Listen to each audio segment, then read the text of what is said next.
राष्ट्रवादी काँग्रेसची अजितदादा गट त्यांची रॅली आहे आणि प्रतिभाताई शिंदे वगैरे जे आहेत त्या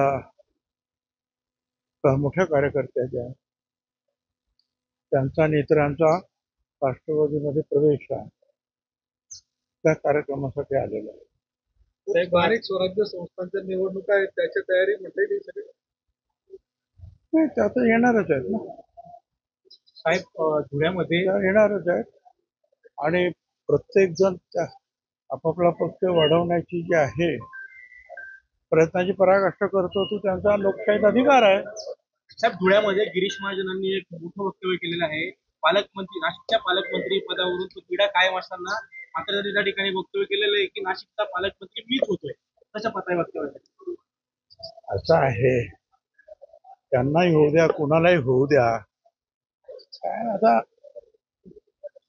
मला कल्पना नाही कारण मी मुख्यमंत्री आणि उपमुख्यमंत्र्यांची जी बैठक होती त्याच्यामध्ये मी काही नसतो।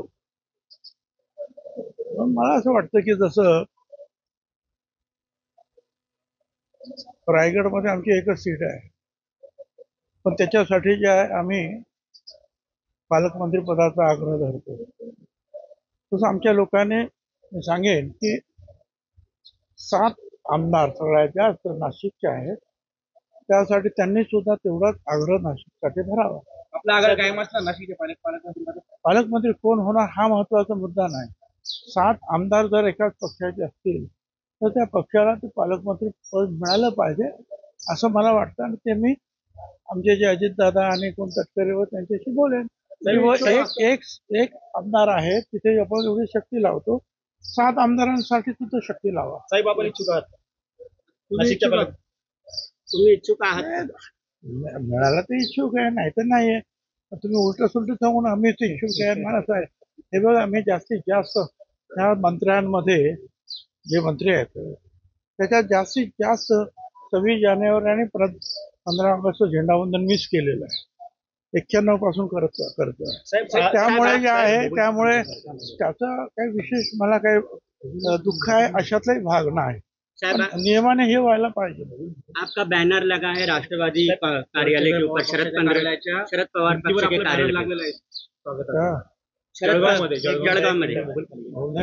समझ में नाही आ रहा क्या सर आपल्या स्वागताचे जे बॅनर आहेत ते शरद पवार गटाच्या कार्यालयावर लागलेले कोणी लावले ते आपल्या कार्यक्रम मला वाटतं की असं त्यांची जर त्यांचा जर विरोध असेल तर ते आपण आपले बॅनर विरोध पोलीस केलेला ठीक आहे आनंद आहे स्वागत करायला तो काय कुणाचं आहे।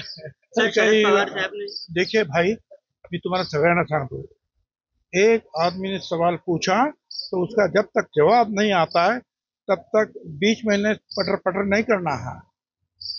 देखिए तर मला जर असं वाटतं की त्यांचा विरोध त्याने जर ठेवलं प्रमाणे तर मी आभारी आहे त्यांचा ठीक आहे।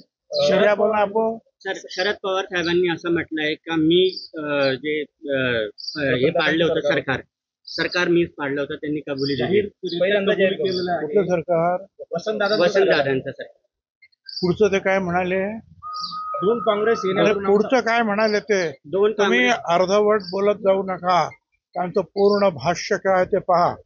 त्यांनी सांगितलं त्यावेळेच्या काँग्रेसची मनस्थिती आणि लोक असे होते की जरी मी वसंतदादा पाटील यांचं सरकार पाडलं तरी ज्या वेळेला आवश्यकता भासली त्याला वसंतदादांनीच सांगितलं की आपल्याला सरकार आणायचं आहे आणि ते सांभाळायचं असेल काँग्रेस तर शरद पवारांना आपण परत मुख्यमंत्री केलं पाहिजे हे वसंतदादांनीच सांगितलं। तर असे हे नेते होते असं त्यांना सांगायचं अर्धवट सांगू नका।